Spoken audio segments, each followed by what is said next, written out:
we're loving the music and we love doing the shows and everything's great, but we always come back and we're broker than when we went out. It's the nature of the beast. You can't really, not everybody's going to be a winner. So, we just figured, okay, I guess we're not doing this anymore. So for a little while there, I was kind of contemplating, to be honest, like maybe I should just call it a day. I've done this for a long time. We did some cool stuff. We gave it a good shot. Good times, bad times, all that stuff. Ultimately, you kind of got to think about yourself and the people around you. And, when you can't bring home the money, you're no good.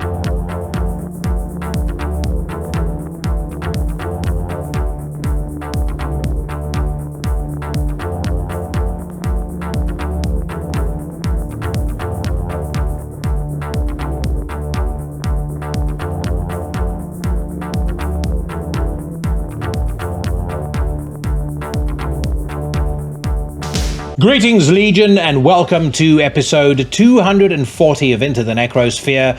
About 20 years ago to the day, I had a conversation with the legendary Mortiis that stuck with me for many years thereafter. Interestingly, it was actually one of the reasons why I ended up starting a podcast, because we ended up talking for about 2.5 hours.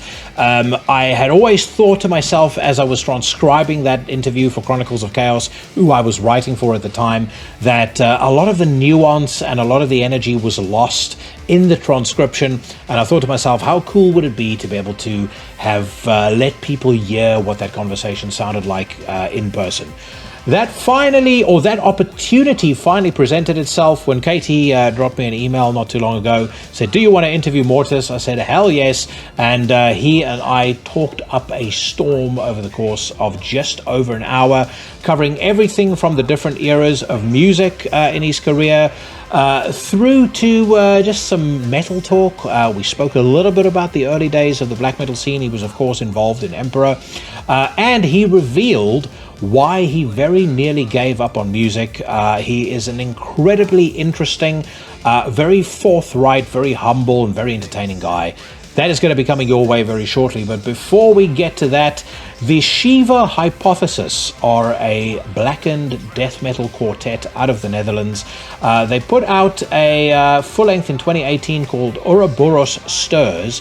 They have just put out an EP called Faustian Restlessness. They are currently independent. I think that's a disgrace. However, it does mean that they more than qualify to share the independent band spotlight year on Into the Necrosphere with other legends of the game. So I'm going to play you one of my favorite songs off of this brand new EP. The song is called The Perilous Journey of the Soul.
just listened to the Perilous Journey of the Soul. The band is called the Shiva Hypothesis, and that brand new EP, The Faustian Restlessness, is available on Bandcamp right now. Link in the description to the podcast.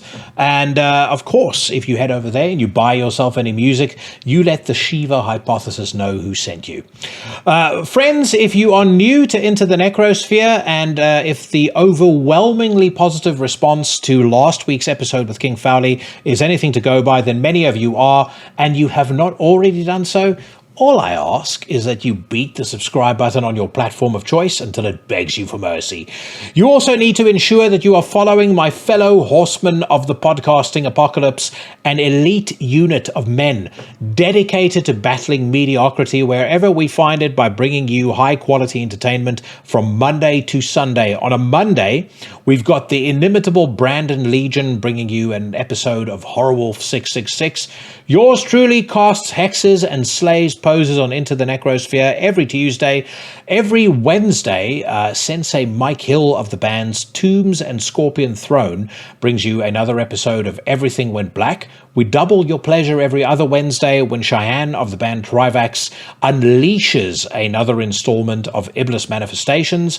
On a Thursday, Mike Hill is back alongside his co-hosts, The Professor, Jeff Kashid and Sheriff Mike Scondado, with one of my favorite podcasts of the week, Necromaniacs, and then we round things out on a Thursday and again on a Sunday with the sinister minister Carl Haikara, a man who should be no stranger to any of you, deploying a new episode of Soul Knox.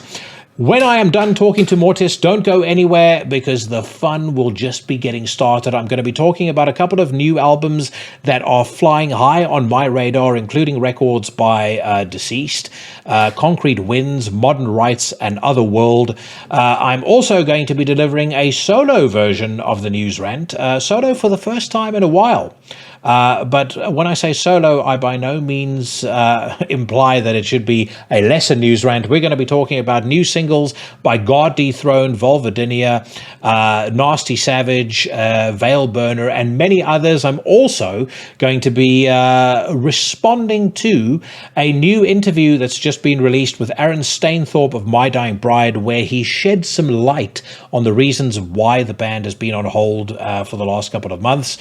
For now, though, sit back and enjoy as I welcome to Into the Necrosphere for the very first time, the legendary Mortiis.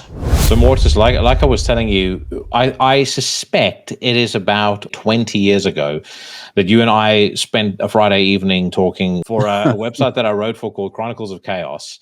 I should actually share the screen with you just so you can see the article, because I want to read a. I never go back and look at any of the old stuff that I wrote, but I did go back and check this out. Let's see if I can find it. There we go. And it's fucking, yeah, it's pretty funny. So my intro to this article is Mortiis is pissed off, and why not? After years spent being called everything from old rubber nose to whatever else the embittered flunkies of the greater music press could come up with, the tables have finally turned. Suddenly, the very scribes that before wouldn't give him the time of day are clamoring for his attention. The irony is that the reason for this happening is at least partially rooted in an album that directs its venom at just such hypocrisy. For those that don't know yet, The Grudge takes a massive leap forward from 2001's The Smell of Rain. Branded Era 3, it sees Mortiis at his most confident, vengeful best. I recently had the pleasure of receiving a call from the man himself in what turned out to be a very lengthy conversation about everything from the forthcoming album being in the UK charts to his days as an emperor. That's a real blast from the past. It's also one of those things where I think the reason I wanted to bring it up, when I started this podcast, there was like probably 5 or 6 conversations that I had recorded for Chronicles of Chaos that when I was transcribing them, I always thought to myself, I wish people could have actually heard this conversation. Like, as I said, this was like 2004, so podcasts weren't really a thing yet, but I wish people could hear the dynamic in this conversation. This was one of them. It was always one that stuck with me and kind of stuck with me until I eventually started the show. Oh, that's cool. I mean, I guess back in those days, the only way to hear conversations would be radio. And you had the occasional sort of like back then. I guess MTV and that stuff still kind of would talk to guys like me still, and we would occasionally even be on TV. But yeah, I mean, I agree, and I think a lot of that dynamics, a lot of those dynamics, they're kind of lost in translation. You can't really feel them and print. So yeah, that's a good point. Well, you'd end up having this fucking fantastic 2-hour conversation. And then you're buzzing for about 5 minutes afterwards, and then you realize, oh shit, now I have to transcribe this. There was also no AI, no auto transcribe. You literally, have to sit there with this tiny little Sony dictaphone. I like type, and it's like, okay, normal interview is going to take me about an evening, maybe 2 evenings to do. A Mortiis conversation, we're talking 5 to 6. So, I thought it was going to be more like 2 weeks. Because I talk so fast sometimes, and then I get like indecipherable, and because I get like really excited about stuff, and my the speed of my talking just increases exponentially, and it just turns into a goddamn blur. So sometimes when I proofread stuff, I'm like, I didn't even say that. I don't know where that came from. They probably couldn't even make out what I was saying.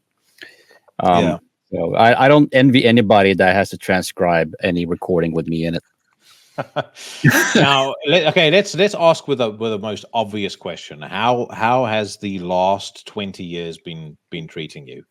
You've been through fucking a wild adventure in the last 20 years. It's been up and down, man. I mean, where do you even begin? Like, after the Grudge, obviously I was, before that too, I wasn't exactly happy with my record deal back in those days, with a certain label. I'm not going to mention them because, they're not my enemies or anything. We just never saw eye to eye, and it was a bad contract, Funnily enough, and pardon the interruption, but funnily enough, you're not the first person to bring them up. I've spoken to a lot of people, and they almost all have the same approach. I don't want to talk about the label, but Jesus Christ, that was it's like, oh God, they. Really long story short, they made me not want to sign with a label ever again. Basically, it made you very paranoid, and it made me very suspicious of the record industry, which, rightly so. It's not really it's not a very fair place, but let's not get into that abyss of crap and, feces and shit. Looking beyond that, 20 years, man. I changed my style quite a lot in 20 years. After the Grudge, I went on and did a couple more, and in my opinion, better and better sort of industrial rock experimental records, sort of ending with The Great Deceiver, which to this day I feel is kind of like the best that I've done. I'm really happy with that album. It kind of came and went because I had a strange kind of distribution deal. Didn't get a lot of promo. We made some fantastic videos for it. Shining Lamp of God, Demons Are Back, Geist is Scranked. It's all out there, on YouTube and everything. And very proud of it. Kind of too bad that nobody really heard it. That happens. Then I sort of went back, man, to we reached a point, really, to be brutally honest, where the band, we kind of went like, oh God, we've been touring and working hard on this for so long. We're not really making any money. That was never the point in the beginning, but once you reach a certain age, you kind of have to realize, shit, I had bills. I had kids. I still have kids, of course. House, cars, all that stuff. And, you kind of take time off of work and you go out there and tour and you come back with nothing in your pocket. So eventually, the band just kind of dissolved. It was sort of like a mutual agreement, like, yeah, we can't really do this anymore. It just doesn't, we're loving the music and we love doing the shows and everything's great, but we always come back and we're broker than when we went out, It's the nature of the beast. You can't really, not everybody's going to be a winner. So, we just figured, okay, I guess we're not doing this anymore. So for a little while there, I was kind of contemplating, to be honest, like maybe I should just call it a day. I've done this for a long time. We did some cool stuff. We gave it a good shot. Good times, bad times, all that stuff. Ultimately, you kind of got to think about yourself and the people around you. And when you can't bring home the money, you're no good. So yeah, for a while there, I was thinking, maybe this is it. Maybe I'll just focus on record collecting, which I always love doing that. And just kind of carry on with life.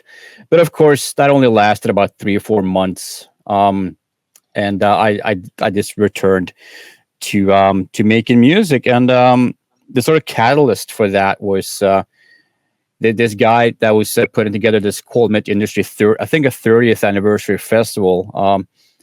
He had kind of been chasing me down for a few months about headlining one of the days.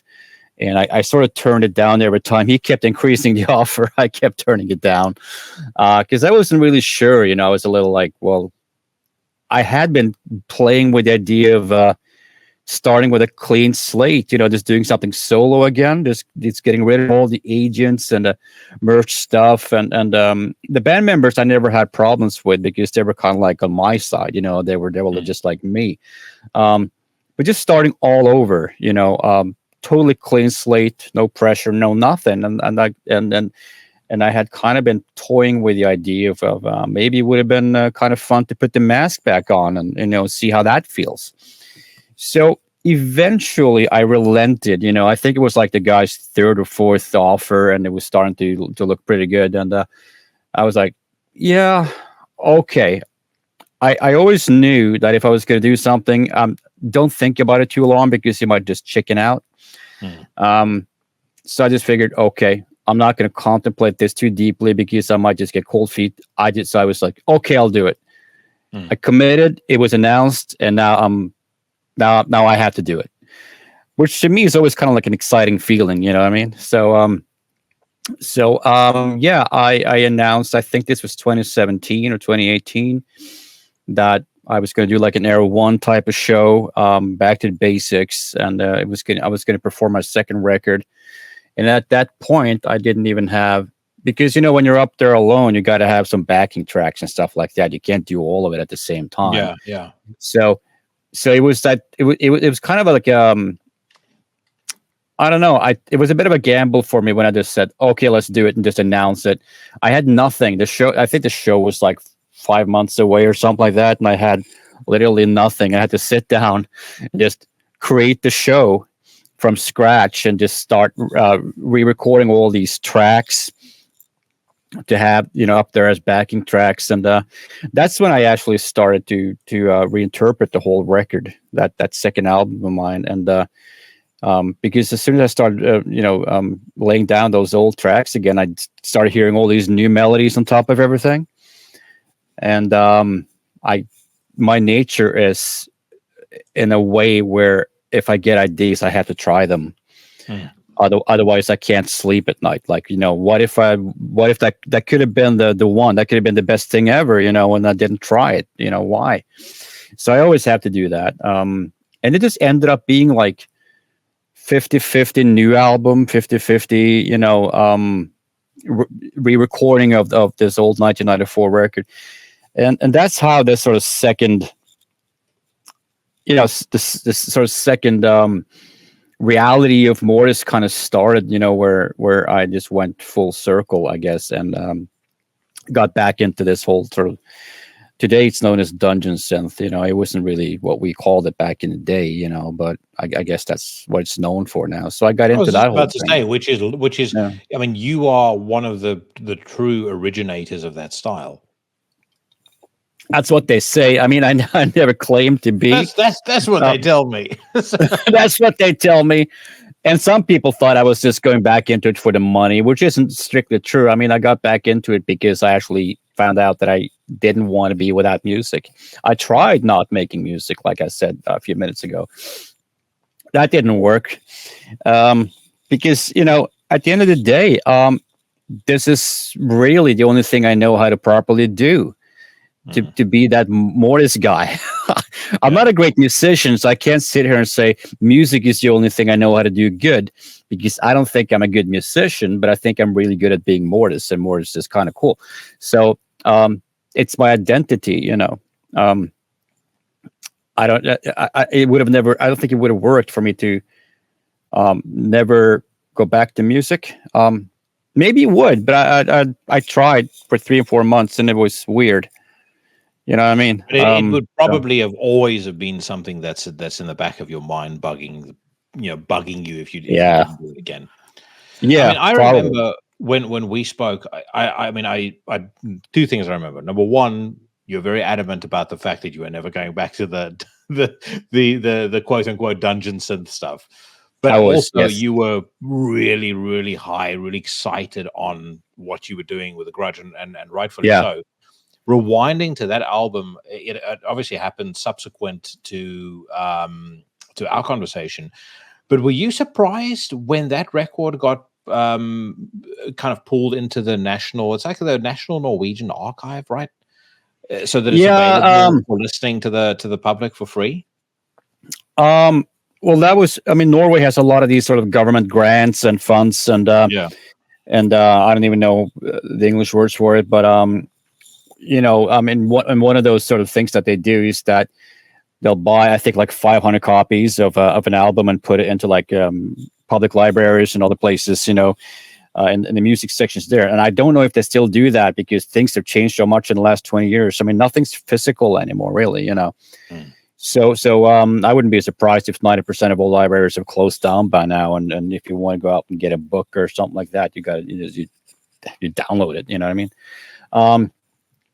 But yeah, I mean, I was aware of the existence of that sort of a government, service that they offered to the public. But I wasn't really expecting that they would take this sort of very bitter, distorted, bleak sounding industrial rock album and put in there. But at the same time, other sort of, I'll always have that link to the black metal scene because of my early beginnings in music. And I'm absolutely sure they must have already done this with some of the other bands out there, from Oslo, for example, or even Bergen, and like Dimmu Borgir, maybe Immortal Ulver, stuff like that. I believe Nocturnal Breed is in there because I spoke to and I think he said there's a Nocturnal Breed record in there. I know for sure there's a Dark Throne record in there. Right. So there's got to be I'm sure there's Mayhem, and all those guys. Yeah. Too. There'll certainly be all of the old heads will be in there without a doubt. Well, exactly. So I don't think it was anything unique when they pulled my record out, and chose it. But it was, of course, it was pleasant. I mean, I was pleasantly surprised. I thought it was great. It's cool being. I mean, I maybe I'm making more of it in my head than what it is if you're actually in Norway. I think partly because I grew up in South Africa, so over there, metal is verboten, and over here, the UK is kind of the sad case, as I've said many times before, of a country that spawned so many great genres of music, and yet is completely and utterly embarrassed of its culture. They spawned heavy metal, they spawned punk. They spawn post-punk, I mean, the bands, you can list the bands, and there's so many great bands that come from this country. And my observation as an outsider, someone who's lived here for 22 years now, is you will never hear them speaking on the news. You'll never hear any mainstream conversation about Killing Joke, as an example. And extolling, and actually giving Killing Joke the respect they deserve as a band that was highly influential, as whose music whose influence you can hear in so many bands today. And that, I mean, I would even go as far as to say that's true of bands like Black Sabbath. Oh yeah, I mean, arguably they created heavy metal as we know it. At least laid the groundwork for it. I mean, you can always argue about Blue Cheer and Led Zeppelin and Steppenwolf and Judas Priest for really turning everything into heavy metal and eventually. And but yeah, I suppose maybe what you're saying is your politicians over there, they don't really care about the culture of music. They don't want to talk about it. Politicians, it's the people. I think the public. I think I would say the public in general pretty. Wow. They're indifferent to it. And actually, I believe that being indifferent is worse than hating something, because when you're indifferent to something, you don't give a shit. There's no emotion. Yeah, there's nothing. There's not even you don't even have a reaction to it. At least hate is a reaction. Yeah, 100%. You know, But yeah, it's a so result. hence, exactly. So hence why I brought it up, like, for the Grudge to be included with Yeah. those other legendary bands. That's a pretty fucking cool thing. Yeah, I thought so too. I can't remember anyone else really reacting much to it. Like, maybe Eric thought it was kind of cool, but I can't remember anyone really writing me going like, "Hey, man, this is so fucking awesome!" Like any of the sort of like industry people that I was working with, like management and whatever. I don't know, man. I mean, I remember that it happened, and I thought it was great, but yeah, I was kind of surrounded by dicks, to be honest. So. You strike me, and especially now that I've had more years and observed your career for a lengthy period of time, I've always been impressed by how headstrong you appear to have been. Like, as an outside observer, you appear to have been. You started in black metal, decided I'm going to do something completely different. Still there's kind of a connection there, but then when Smell of Rain comes along, I mean, that really was different. The Grudge was really different. It was. Did you ever get any heat or any shit from people in the scene when you started doing when you started coloring outside the lines? I think maybe that's the best way to describe it. When I started changing things. Yeah. Yeah, man. I mean, I started. Well, I always got shit from the media, but I mean, that's nothing new.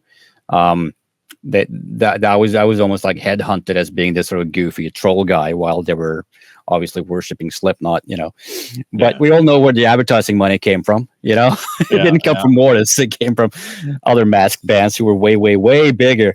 Understandably, they played a genre that was, for lack of a better expression, it was a commercial genre while I was playing super underground stuff, So that's I get that. I get it doesn't sell the same amount of records, but in terms of like getting shit from fans, or so-called fans, that started. I'm not sure if that's a question, but I mean, I did do that. I mean, up until my fourth record, which was called The Crypt of the Wizard, which is kind of like it's an album, but it's also known as a compilation album of like these 5 12 inches that I put together. But it was all unique music, so I just look at it as an album. The one that came after that was the first one on E-Rake. That was the Stargate. Which was kind of was a bit of a leap in itself because compositionally or arrangement wise, it was more complex, and I had way more people. It was the first one where I was collaborating. Sarah Jezebel Diva was on that one, and I was just about to say that's the first time that she worked with you. Yeah, that's the first one she was on. And so it started sounding a bit more like a soundtrack, and that's when I started seeing. I'm not going to say a ton of shady comments from people, but they started coming in sort of for the first time. I was being called a sellout. Can you believe it, for that fucking record? Which is like, you listen to that and you think it's a strange, weird album. I mean, I like it and it's catchy, but it's anything but a sellout record, man. It's not like I didn't make, I mean, it's not like I fucking turned into Justin Bieber or some shit. Decide to fucking appeal to mass crowds. The Smell of Rain came out, then there was a lot of people that went like, this doesn't sound like dark dungeon music or whatever we called it back in the 90s. There was some backlash, but every time I sort of what I like to think of made a better album than the previous one, and more importantly, an album that I wanted to make, that I was aspired to make. We kind of doubled sales like for a couple of records in a row there, So obviously, a lot of people also agreed with me, that this is cool. This is cool and good music. The real shit started happening a little bit later down the line when I started losing the mask and I started taking it off for photos. That's when it got a little sad, in my opinion, because a lot of people went, "We want the mask back," and maybe it was my, I don't know, my kind of paranoid way of looking at those comments, but to me, it felt almost like they don't care about the music; they only want the fucking mask. I'm probably wrong. I think people probably want the package. Looking back, I'm I'm way older now, and been through a lot of stuff, and I have had a lot of things, time to reflect on things, and I enjoy the package with certain bands too. When I look back at like when Kiss lost their makeup, I was literally about to reference it now and say it's always the go-to comparison, of course. Yeah. But it's a perfect example, and I wasn't very old when it happened, but I'm just old enough to remember. Wait a minute, there was a Kiss with makeup, and now all of a sudden there's this album out there called, I think I kind of missed out on Lick It Up, which was the first unmasked sort of record, but I got in there around Animalize, or I got that record around the time when it was put out, and I had just owned the old 70s tapes up until that point. So it took me a couple of years to realize that they had lost or dropped the makeup. But once I realized it, I was like, wait a minute. They look like assholes. Who are these guys? That's not Gene Simmons. That's not Ace Frehley.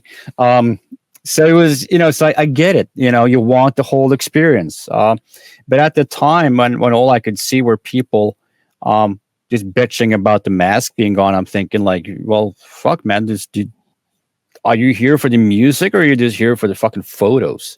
But I might have misunderstood the whole thing though. Like I said, I'm into packages too. Well, you mentioned The Smell of Rain earlier. That is the Mortiis album I keep going back to. There are so many fucking cool songs on that record, and they have not aged a day. Like, I would argue between Parasite God, You Put a Hex on Me, and particularly Marshland, like they just sound better and better every single time you go back to them. But there was nobody that was really putting out records like that at the time. I mean, you could hear some of your influences. I mean, you could definitely hear there's like a bit of a Depeche Mode influence here. There's a bit of a Nish Nails influence here, but it was very, very unique. It was like all those influences are going through your own unique prism, and out comes this album. And completely unplanned. I mean, once again, those inspirations are correct. I didn't listen a whole lot to Depeche Mode at the time. I mean, I started listening to that probably. I'm late to the party when it comes to certain bands. I always seem to be about 20 years too late with everything I do. For some reason, I just exist in my own timeline, and I don't really I don't worry too much about whether or not something's modern or current. You know what I mean? If I like it, I like it. If I don't like it, I don't like it. It's just very easy like that. But yeah, I had listened a little bit to Depeche Mode, like New Order and Joy Division, and some of those like sort of catchier 80s synth pop. Actually, sort of like in the back of my head, probably influenced that record a lot. But also that album is kind of a happy accident because I was listening to a lot of Ministry, believe it or not, and Skinny Puppy with that sort of dark, grimy, very abysmal sounding industrial techno that they did, and Nine Inch Nails, of course, and ultimately I wanted that record to sound much more aggressive. But I didn't know how to do it. I just didn't realize at the time that the way these guys worked back in those days was very experimental, and they would just pull any sound through any kind of processor to see what happened and layer that 20 times. And that's how we got that crazy sound that no synthesizer can make on its own. I didn't know that because in my shitty town, nobody was into that music. Everybody was listening to Morbid Angel or Slayer. Yeah. And that's cool, but that doesn't help me. So I would just I would loop those records, over and over in like sections of songs that I thought were great and just sit there with headphones like for hours trying to understand what they did. For The Smell of Rain, I did not succeed with what I actually wanted. So that's why I call the record a happy accident. It came out sounding that way, and I've been glad for it ever since. It's one of those, great songs, but I didn't know what I was doing beyond the songs. I didn't know what I was doing when I was mixing it. I didn't know what I was doing when I was trying to make it sound more aggressive. And that's great. That's fucking cool. It came out great, but it wasn't really planned to sound that way. And that's why the Grudge actually probably has too much of that stuff, because I finally started to crack some codes. and realized what I needed to do, and I overdid it completely. So I still like the Grudge. I just think it's got a little bit too much of the noise and a little too much of the distortion sometimes, and it kind of overshadows the songs occasionally. Yeah, well, you heard my my description of it earlier. It's Mortiis at his pissed off best. Yeah, yeah. I'm still happy with it. It was just once you discover, it's like when some people learn how to use Photoshop, they just overdo everything. You know what I mean? All of a sudden you got 8 layers in a fucking in your artwork, you print that on a t-shirt and it looks like soup. Kind of the same way. I sound very down on myself now. Of course, I might be exaggerating a little bit, but thinking back at when we recorded the Grudge, we tried every little piece of gear in the studio. We just pulled every sound through everything we found, and that's how that turned out. With The Smell of Rain, that was the first time that you were singing in studio. Was that challenging for you to do? And again, I asked that because I've had so many people on this podcast where I've spoken to them about the first time. Maybe they were doing death metal vocals, and they switched over to cleans. I remember talking to Aaron from My Dying Bride, and he said that he was so self-conscious when he started doing the clean vocals that he would pull his shirt over his head and turn his back to the band in the rehearsal room because he felt like really he felt really exposed doing it. Yeah. Well, but you are. It's your voice. That's you. And if you sound like shit, then you kind of feel like you are shit. So it's very, very raw and visceral, and it can be a very, I don't know, harrowing experience, especially if you have to do it in front of people. Now on the Smell of Rain, yes, that was the first time I properly did vocals for a whole album. I had done a little bit of some like backing choir stuff on the Stargate, and probably sounded like shit, so I think they put me low in the mix. But I had one good thing going for me there, which was that I did not record those vocals in front of anyone. The way that those vocals were actually recorded was I went into the rehearsal room of some friends of mine in Gothenburg. As a matter of fact, a lot of this album was recorded in Sweden. And I just went there like at night, after midnight, and stayed there until like maybe 3 or 4 in the morning. And I just recorded everything on my own. I didn't really know much about recording at the time, but one of my friends in Gothenburg, he was slightly involved with the record at certain points. His name is Eric, and he was actually one of the live members on the Stargate tours. And he was studying to become a studio technician at the time, so he had some insight and he knew what he was doing. So he showed me the basics of recording, and I just went into the rehearsal place. Like I said, I think usually around midnight, and just stay there for as long as I had the energy to do it. And then I just recorded my voice. And it came out the way that it did. I mean, I think it fits the album. Once again, I really wanted to perform in a more aggressive, not in a growling kind of way, but more in a sort of like, I was really into Nish Nails at the time, like a million other people. And I really liked the dynamic way Trent sings. Like it can go from kind of quiet to really fucking angry sounding, yet retain that melodic content. So that I always liked that in this type of music, instead of just growling and going completely nuts and losing all sense of melody and tone. I was never into that. But I just didn't have the guts to do it. Like every time I tried to like put some balls into the singing, I just didn't like the way it came out because I hadn't practiced. To do that kind of stuff, you need quite a lot of practice and control of your voice. That came later. I started getting good at it later on once we started touring and practicing a lot and rehearsing all the time. Then that got much easier for me to do. But at the time, The Smell of Rain ended up being basically an album full of clean singing. So that's the story behind that, but it was, it's, I don't want to pat myself on the back or anything like that, but to do vocals at all, it takes a little bit of courage because it is very, I don't even know the word for it, but it's, you become just shockingly self-conscious once you open your mouth in front of a microphone. Who are It your feels like favorite everything else vocalists? disappears, and you're the only one there. Yeah. In terms of clean vocals, who are your favorite clean vocalists out of interest? I don't really know. I mean, I'm not good at favorites and things like that. Like, I always admired what's his name again? Maynard from Tool. Is that his name? Maynard. Yeah. I'm so terrible with names. I'm think I'm probably going demented or something like that. I always loved his voice, but I never aspired to become as good as him. I'm just me.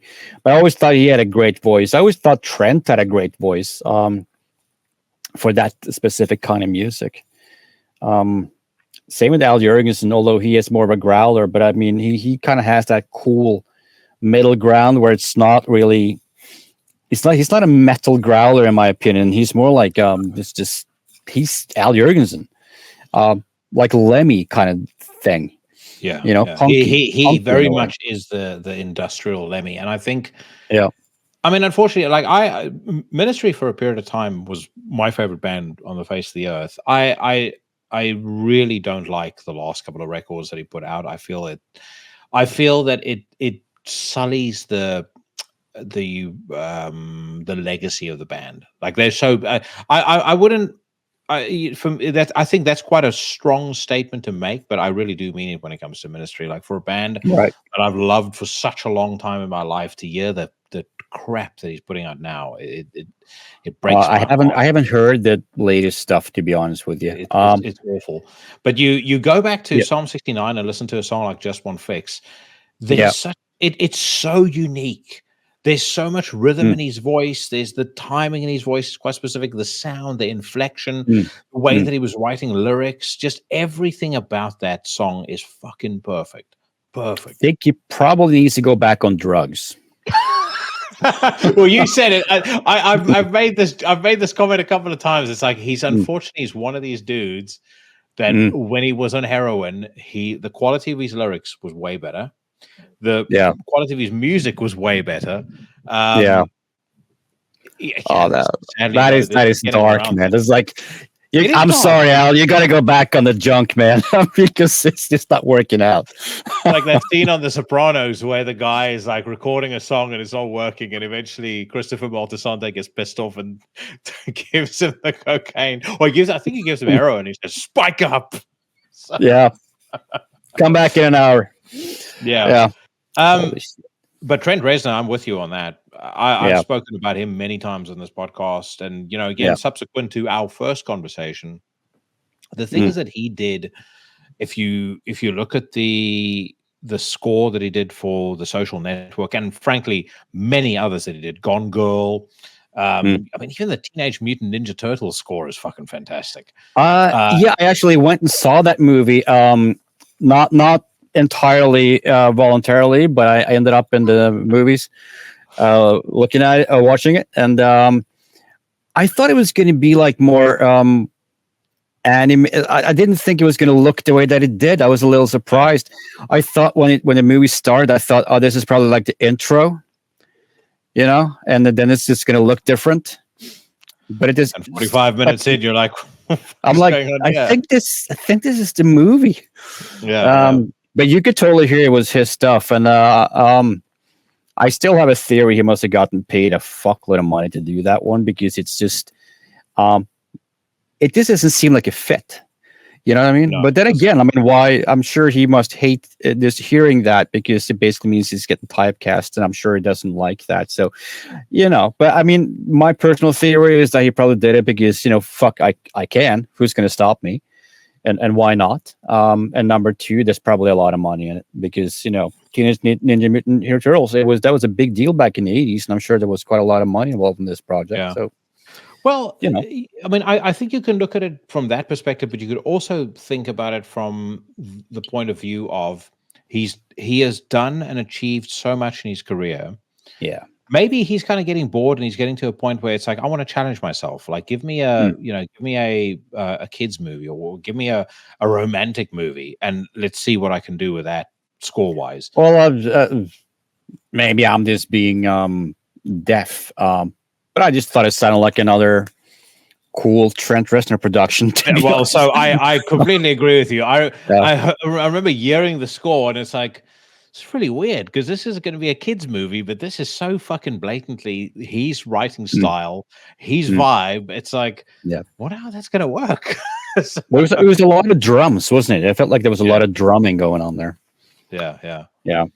That was cool. But he is in. I mean, in my view, in terms of modern music and guys that are at a very, very high profile, I think he's one of the most gifted songwriters of our generation. Like, he is truly like he's a once in a generation talent. I know, and I'm stupid because whenever I write music and stuff, I will always compare my stuff to guys like him, or like Enigma, who I also admire very much. Michael Cretu. And Vangelis out of Greece, unfortunately, he passed away a few years ago. Thank you, Corona, for that. Fucking COVID took him, as far as I know. Blade Runner soundtrack and Conquest of Paradise. He did that. The guy's just absolutely incredible with synthesizers and composition and everything. So I always like line my stuff up against these dudes. In Ministry, of course, and I did. I just want to kill myself every time, because I'm not that talent, man. I'm not like those dudes, but I love their music and I always wished I could be that good, but it's hard to accept that you're not. But of course I accept it, but I don't want to accept it. Yeah. So I'm rough on myself. I was going to ask you, like, how self-critical are you when it comes to writing music? Because I mean, again, I refer back to our first conversation. You were really, really tough on yourself about everything from Era One. Like when we touched on that, you were like, "This is fucking awful." I didn't even want to talk about it. Move on to the next. I mean, back in those days, I wasn't completely out of what I referred to sort of my foggy years. I had started sort of entering this strange depressive kind of state. Don't know how it started. Not even sure how I got out of it, but I'm pretty sure I did. And it reached the point in the mid 2000s when we talked, where I was looking back at that music and strangely, I viewed it as sort of a waste of time. And I think what bothered me the most about my 90s output was the fact that I produced my records back then very sloppily. I mean, that's no secret. They were recorded in a very sloppy way, and me more than anyone can hear every single mistake, every single sort of like sloppy take on those records, and it doesn't bother me that much anymore because I started viewing it in the sense of, well, as a fan, I mean, I listen to a lot of sloppy music, like I love those early 80s thrash metal albums, Sodom, Hellhammer, and all that stuff. And I mean, it don't get much sloppier than that. So, Hellhammer, even early Venom, I mean, it's just all over the place. You know what I mean? It sounds like a bunch of trash cans falling over sometimes. But I fucking love that. So I kind of started looking at it from the point of view of how other people experience what I did. And my fans seem to be completely happy with the way that it sounded back then. And I realized, well, why should I be so pissed off then? And I just accept it. And, I just think it's cool now. I'm not bothered by that anymore. And I was having a pretty good time just re-recording those tracks for the second record. And I just did the same thing for my first album that I'm going out touring the States now pretty soon doing that. I forgot your original question because I completely digressed. I forgot my That's the magic of talking to me. You literally forget the conversation, and we're just like, I don't know what we're talking about anymore. But yeah, I have to ask you before we move on to other stuff, and this is a completely selfish question, but it's because I love that song so much. Talk to me about Marshland and recording that song, what that song meant to you, because it's, to me, it's one of the most emotive things I've heard you sing on. I've heard you write. It's a song I just absolutely love. Well, I haven't performed that song in quite a while, so it's not really playing in my head as the way I would have wanted it to now. But lyrically, it's definitely about feeling like you don't fit in society. It's about how that that machine that just keeps grinding. It doesn't care about you. Doesn't care if you're there's this reference to I might be here today, but I may not be here tomorrow. Nobody cares. Everything is just going to move on, and it's kind of like about feeling small and insignificant, which was something I felt a lot back in those days, and I can still relate to that feeling, because it's a scary thing. Sometimes I can sit in traffic, just looking out the front view mirror, just looking at my car and just looking at traffic and going like, if I shot myself in the head, nothing would really happen. This traffic wouldn't stop for me. I mean, figuratively speaking, they would just keep moving on with their lives. I mean, nothing to these people. And it's destructive thinking, and nobody should think that way. But back in the day, I did all the fucking time, And I mean, musically, I remember programming some of those. They sound like hi-hats and stuff, but they're actually sort of like samples of hitting different metallic objects. And I remember I was on this sort of like skinny puppy streak too back in those days, and I was inspired by the sort of found sounds that they would use a lot, and then maybe even going back to like Unstörsen and Naubaut, and how they would use like metal objects and stuff like that. So I incorporated some samples like that into the music. So yeah, in a nutshell, it's just sort of about that whole dark way of looking at life and how the world really doesn't care about you that much. Which, I mean, so I've thought about that a lot myself, and there is something humbling to it. So I kind of feel like there's a utility to it to a certain degree, but I think to your point, I think if you get wrapped up in that way of thinking too much, it can also become very self-destructive. You're on this very fine line between humility, which isn't a bad thing, and just total, self-destruction, like not caring anymore. I wasn't down in the hole, so to speak, but I was definitely thinking about it a lot, and I wasn't too far from the edge, to put it that way. I wasn't really a happy person back in the sort of late 90s, early 2000s. There's no doubt about that. But I mean, thankfully, I wasn't suicidal or anything like that, but you contemplate things and you philosophize about stuff, and you just come to these little conclusions about, oh man, this world isn't really that great. But it's inspiring. I mean, as a musician, I was never inspired by happy stuff. I like feeling happy because that makes me want to go on, that makes me motivated, but it doesn't inspire me to write lyrics. It doesn't inspire me to necessarily write cool music. Everything has its place, if you want to start making music, especially in this sort of, not happy genre that I exist within. You sometimes you just got to go to these little dark places and maybe learn things about yourself that aren't necessarily super pleasant, but we all have our little sides to ourselves. I think creative people, if I'm allowed to call myself that, we just go to those places more often than most people. But I think as long as you can come back out and be normal, I mean, I think that's okay. Yeah. I've often spoken. There's a very good friend of mine who's massively into this music, usually into black metal and stuff like that. But he's very, what I would call right-brained. So everything for him, like he's if it comes to stuff like investing in stocks and shit like that, the guy's a fucking genius. Oh, but he sees things in this extremely rigid, logical way, and I had a conversation with him one day, and I said, like, because he would look at people in the scene and go, this guy's a fucking asshole, this guy's a dickhead, I don't want to listen to this band because I don't like the guy in this band. And I was like, dude, you have to remember, in order to be able to make music or to be able to kind of live at that creative edge that a lot of our favorite musicians live at, you can't be you can't be rooted in this the level of kind of obsessive logic that you're in. Right. And I think that's it's kind of touching on what you're saying there. But I mean, Yeah. you've been in this. I mean, you've been into music, or you've been a musician for such a long time. How old were you when you were playing bass in Emperor?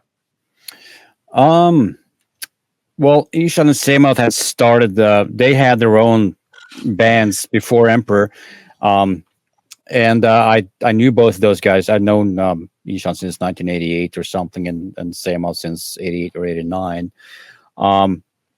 I think they had started a side project, which eventually became Emperor a couple of months earlier. And I'm pretty sure they asked me, it must have been 1991, what, in the spring, maybe, that I would have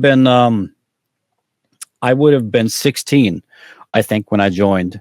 And Ishan was the same age, and Semoth, he's a year older than us, so he would have been 17.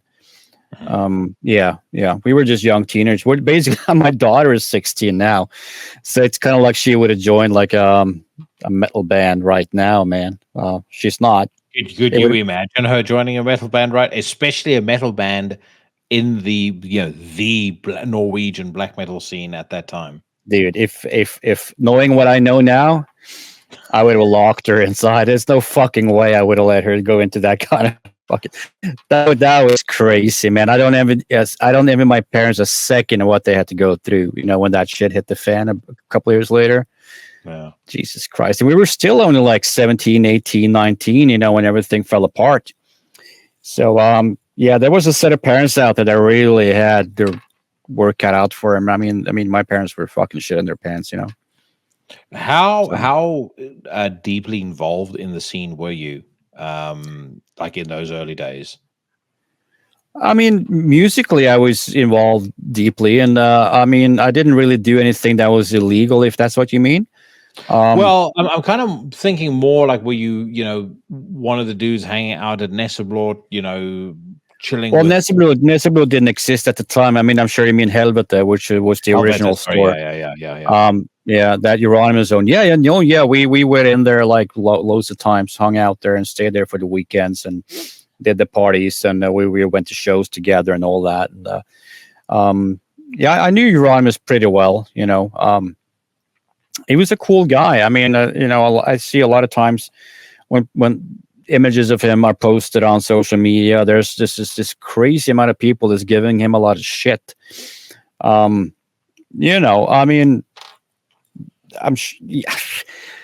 Of course he was normal. Nobody were fucking normal back then, with the whole sort of like having the pieces of dead skull hanging, from the mannequin in the store there, and in the necklace, and the photos of his being dead after he committed suicide and all that. And obviously that's all fucked up, but the difference between Euronymous and the rest of us is he never had the chance to continue with his life and maybe, grow out of it, and focus on the music and become somewhat more of a normal person.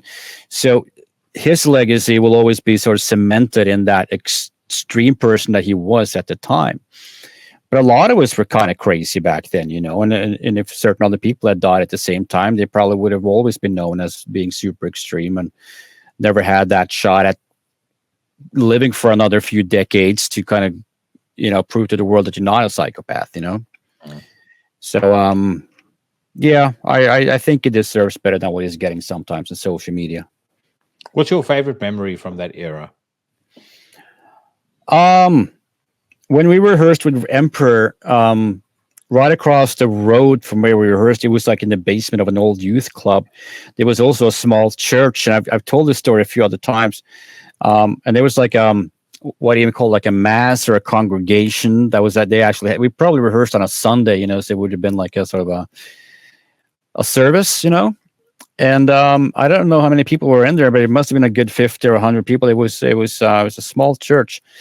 But we were outside, and I think we had just taken a break or something like that, and we were looking across the road, and I think it was just a dirt road. I don't think it even had like tarmac on it, and we were like, let's fuck with these people, So we found this huge bench, like a wooden bench that was outside, and we actually sort of we wedged that up against the door. There was only one exit, in this old church, and we actually locked the whole goddamn fucking congregation inside. So I think eventually they had to exit through the windows. it was just a practical joke. We didn't light the church on fire and kill 100 people or anything like that. But we wedged the doors. We thought it was cool. We thought it was fun. We were like fucking 16, 17, So we did that and we ran away. And then I think we just peeked out the door to see what happened like an hour later. And I have this memory of some of these, like the priest having to climb out the window or something. So, stupid. Are you still in touch with Ishon, Samoth, and those guys? Yeah, occasionally. I mean, they're busy. I'm busy, but we talk sometimes. Instagram, SMS sometimes. You touched on something very interesting earlier, though, because I spoke about it on the podcast a couple of weeks ago about getting older and kind of realizing, it's not so. The point that I made was in relation to Mark from Death Angel choosing to go on tour with Kerry King, and as a result, Death Angel aren't going to be touring with Wasp and stuff like that. And the point I made was like, this dude's 55 years old, and he at some point is going to be thinking about what's life going to be like when I'm 65 years old. It's very cool to be on stage right now. It's not going to be cool to be 65, not be on stage and be working behind a fucking deli counter or be working in McDonald's because I don't have a pension. It's a sobering thought, but it's kind of something that, because I probably am paranoid about it constantly, but I do think a lot about that when it comes to bands nowadays. Like when people start to do certain things and people go, "Oh, you're only doing it for money." I'm like, you have to remember that dude is in his 50s. He's in his mid to late 50s. Like, there comes a point where it's you have to strike a balance in this style of music between being the fucking savage that you are on stage and actually being responsible and realizing being a savage at 65 is not going to be cool if you're fucking destitute. No, it's not necessarily going to pay the bills, is it? No. And even if it is when you're 55, your health might stop you from being able to do it for much longer. It depends on how crazy you get on stage and the nature of your music and what's expected of you and all that. And the success of your music, because ultimately what we do, most of us, it's not hugely commercially successful. And even the bands that are the biggest ones in this genre, I mean, I'm not talking about Metallica or anything like that, but like, smaller, perhaps more extreme bands in one way or another. You're not necessarily, you may be popular this year, but that doesn't mean you're going to be popular next year. You know what I mean? So it's not like being a lawyer for 40 years and you have this great pension plan. So yeah, you have to think about that stuff. And I mean, and I have a real job besides Mortiis. And it's going to take a lot for me to give that up, to be honest with you, because I am thinking about the future, at least to a certain degree. I have kids, there's house, we even have an apartment. I mean, we have bills to pay. So you always have to, and I'm only 49. Not only I feel really old, and so I'm quite a way away from being 65. But you have to keep these things in mind. Yeah. It sucks to say that. But unfortunately for most of us and the Death Angel guy, we're not making a ton of money. I mean, even look at Dave Lombardi, he got booted out of Slater basically for being worried about money. Right? A couple of years ago. Questioning the contract. What's that? Yeah. He was questioning the contract. And that's just questioning it. And I'm sure he was worried about the money. Yeah. Jesus Christ, man. It's a strange field of work to be in. Yeah. You can have a bunch of money one year and the next year it's just dry. There's nothing going on. Yeah, and the thing is, you've kind of also seen, I guess, firsthand because of how long you've been, in or on around the periphery of the scene. You've seen the trends, the ups, the downs. I mean, you've been around for black metal, new metal, everything else, and you've always chosen to do whatever you want to do, completely away from. I don't even know what I do. I just do. You know what I mean? And then it just whatever comes out the other end, and I just hope and pray somebody will like it and maybe come to a show. Yeah. Well, dude, you know where I saw you play? I saw you on the 3rd of June, 2011 at Coco supporting Combi Christ. And one of the things that was so fucking cool about that show was how confident you were when you came on stage. Like you had this real like swagger when you came on. And I mean, I remember you doing Decadent and Desperate, and that was just that song and Parasite God. You did them back to back, just the highlights of that set. Cool. But how much did you learn from being on, being on stage, being on tour with guys like Comic Christ, who, I mean, their live show, for anyone that hasn't seen them yet, their newer music I don't like, but their earlier stuff's very, very good, and their live shows were, at least for a period of time, around that period of time particularly, were fucking unbelievable. Yeah, they were very high energy, and that's something we became around that same time too. I mean, we were that before too, but I think maybe when you get out on tour with a band that is at least live performing in a fairly similar way to what you do, which is that sort of high energy lead vocal led kind of frontman kind of band, I think subconsciously you realize I can't be worse than them. I want to be fucking better and go out there, and that's not easy, because the Comic Christ, they're not my kind of music on record, but their live show, like you said, is very fucking good.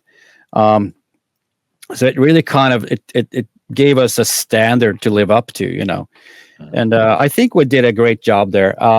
I will always look back at the couple tours we did with Comic Christ. I mean, I have split feelings about some stuff there. Joe can be a difficult man to work with, Joe Letts. He's all right. When he's all right, he's all right. But when he decides to act up, he's a fucking handful. He knows that. They used to call him Princess for a reason, but he's a great live drummer. But I don't think he's in the band anymore, as far as I know. But no, I don't think so either.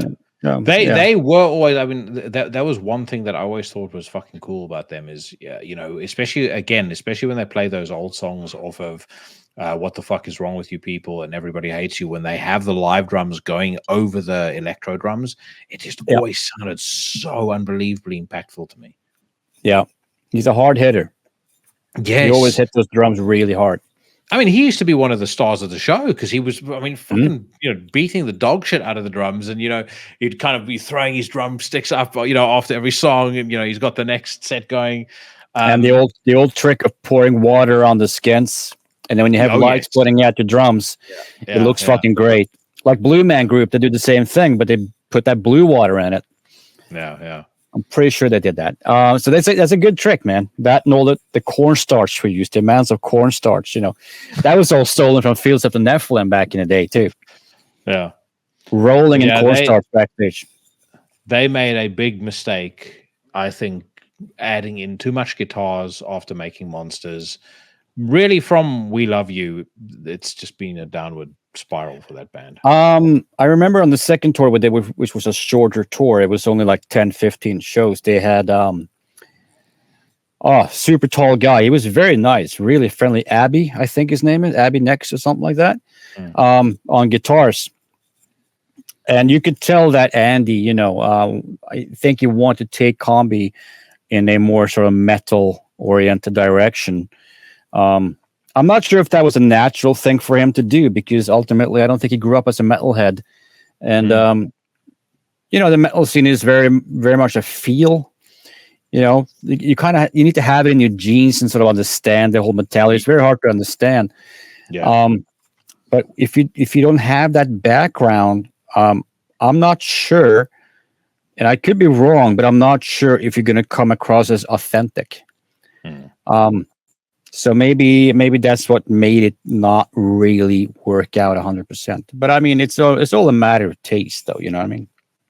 Yeah, I would agree with you on that. But I would agree even more that it is you do need it needs to be in your veins, because if it's not, people are going to detect it. And what used to be in Andy's veins was the stuff that he was doing on, What the Fuck Is Wrong With You People, The Joy of Guns, Everybody Hates You. Like when they do Fuck That Shit or Get Your Body Beat live, I mean, the crowd goes nuts.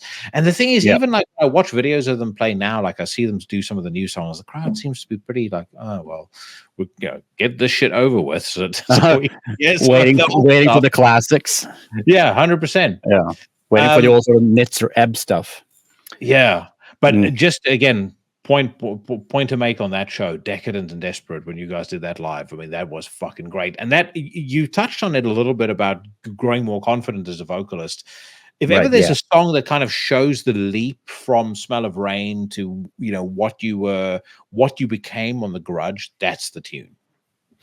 I probably agree with that. It's a cool song. It's a very punky song, and it's just completely full of hatred too. Yeah, that always helps. So all the best songs are like that. Yeah. So right, I know we've been talking for an hour. You know, you probably want to get to bed. Let me ask you very quickly. You've got the tour coming up now. Yeah. What else is on the horizon for Mortiis in the next 12 to 18 months?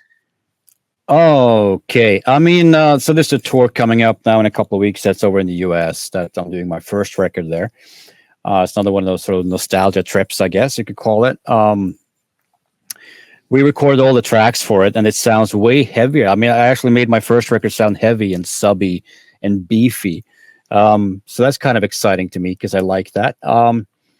Beyond that, where I'm doing another tour and later on in spring. I mean the fall. It's around November with Gorgoroth, as a matter of fact, over in Europe. Oh, wow. Yeah. That's not really touching upon the UK or anything like that. But there may be, and this will be announced. If we can make it happen, I will be in the UK for a few shows. I really hope, before the year is over, doing the same tour, the first album, just so that we get to do that in the UK. And I've been working on a new record on and off for a long time. But I mean, a lot of this touring stuff has come, sort of, been a distraction, so to speak. And we also just sold our house, and we basically partially moved down to Sweden now. My wife is Swedish, so I kind of have a leg in both Norway and Sweden at the moment. So that's really been a big time consuming thing. But that's over and done with. We finally moved down there, so that's so I'm able to focus more on the record. So the idea really is, once I'm done with touring this year, is to fully focus on getting this new record done. And I really hope to be done at some point in early 2025. I mean, I've been talking about this record for so long. It's going to sound very cool. It's going to be different once again from anything that I've done. You'll hear, there will be music there that will remind you of various sort of points in my so-called career. But there's going to be a lot of like sort of new stuff, that I've not really done before. You will hear where my inspirations are from, but it's different. It's very different, very atmospheric, and catchy in a sense, and soundtracky and strange and experimental. So it's another weird Mortiis thing in the works. Awesome. Well, I'm going to be in Norway for Inferno next year, without a doubt. But I just got an offer to play there. We haven't discussed it further, but I just got an email today. Oh, well, there you go. So that's not an announcement, but it's just, by the way, like they offer, they want me there, and but of course it comes down to terms, But I mean, I hope. And the interesting thing is, I'm pretty sure if this happens, it'll be exactly 20 years since I played there last time. Oh wow! I'm pretty damn sure I played there in 2005. Yeah. So, well, if that happens, I really hope to meet you in person finally. This has been a fucking blast. Thank you very much for your time. Thank you.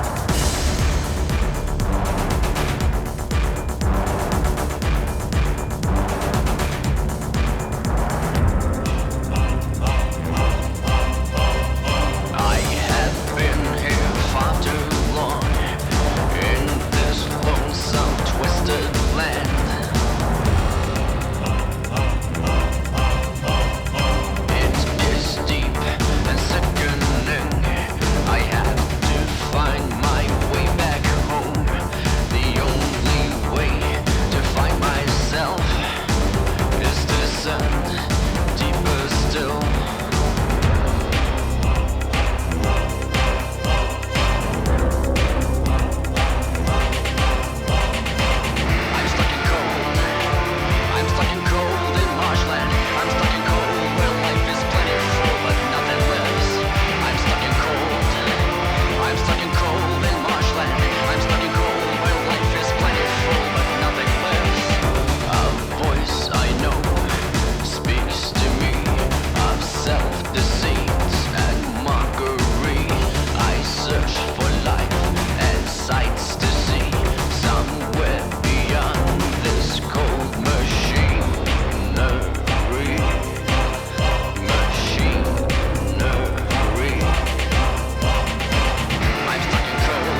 I absolutely could not have concluded that interview with any other song than the one that you just heard. That was Marshland by Mortiis, off his very memorable record. It came out in 2001. It's called The Smell of Rain, released on Earache Records back when they were still an actual record label. Nowadays, you can find it on Bandcamp along with all of Mortis's other music. And I just want to say thank you very much to him for coming on the show. Thanks for his time. And thank you also to Katie at Suspiria PR for getting that set up. It was actually not intended for him to be on the show 20 years after we first spoke, but I did think it was a pretty interesting and a pretty fun coincidence. And, you know, again, he just turned out to be the loveliest guy. The first time I spoke to him, he was no different this time around. My friends, time now for us to talk about some music that has been very high up on my radar and my rotation. And we kick things off with Children of the Morgue by Deceased.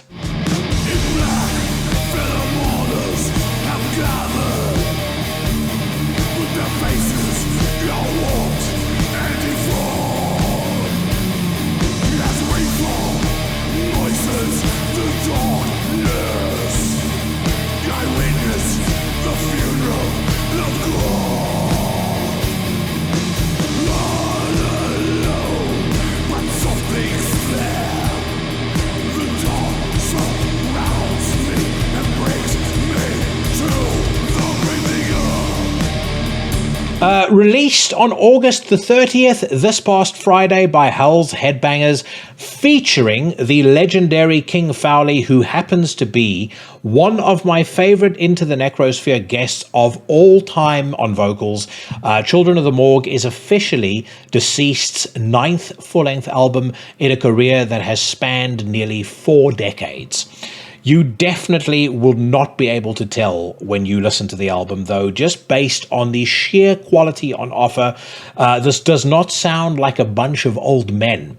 There is a lot of unhinged and belligerent love shown towards bands like Slayer, Voivod, Venom, and Autopsy, but it is delivered with a sort of energy that you would expect from the Young Bucks. And certainly Deceased have built a formidable reputation on playing music with a lot of energy. Yeah, they sound like they have not lost a step. As a matter of fact, I would say they probably put in the shade many bands who are several decades their junior. This is a phenomenal record, and if you weren't convinced by last week's episode, you really do need to do yourself a favor and check it out. Next up, we have got the self-titled third album by Finland's Concrete Winds.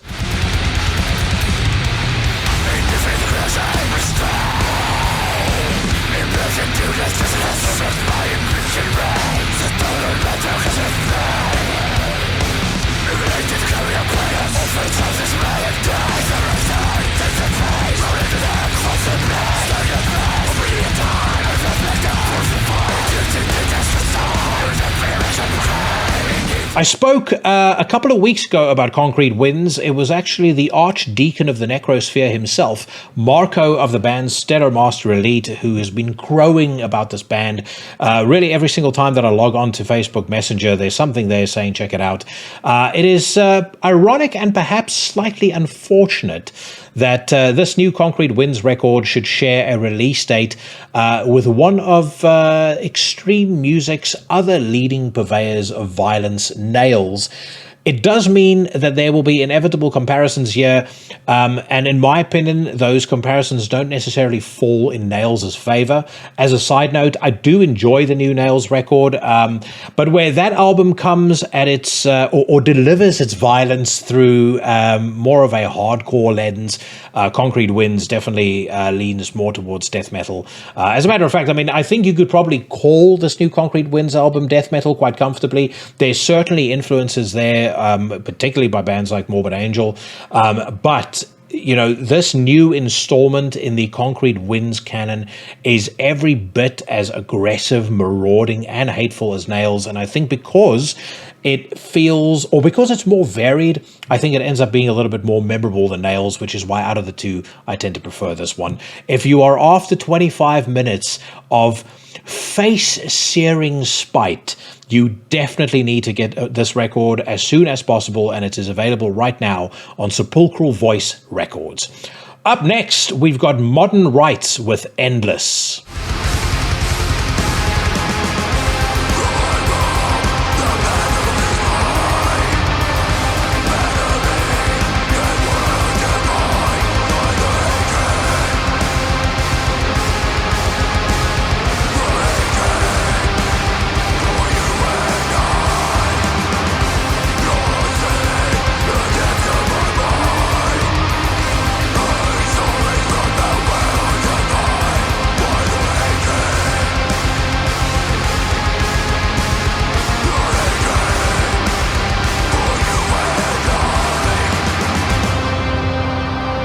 Modern Rites features Catalyst of the band Aura on guitars. Endless is their sophomore effort. I really liked their first album, which came out in 2021.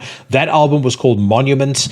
I think that Endless builds on that record's many strengths, and I think that the 8 tracks on offer really turn up the dial, both on the atmospheric black metal side of things, and really just kind of their songwriting as a whole. Every single song is absolutely fantastic. It's certainly a record that grows on you as well. And I should say, just as a side note, Deborah and Mortiis right now are having one of, if not the best years for any record label that I can remember.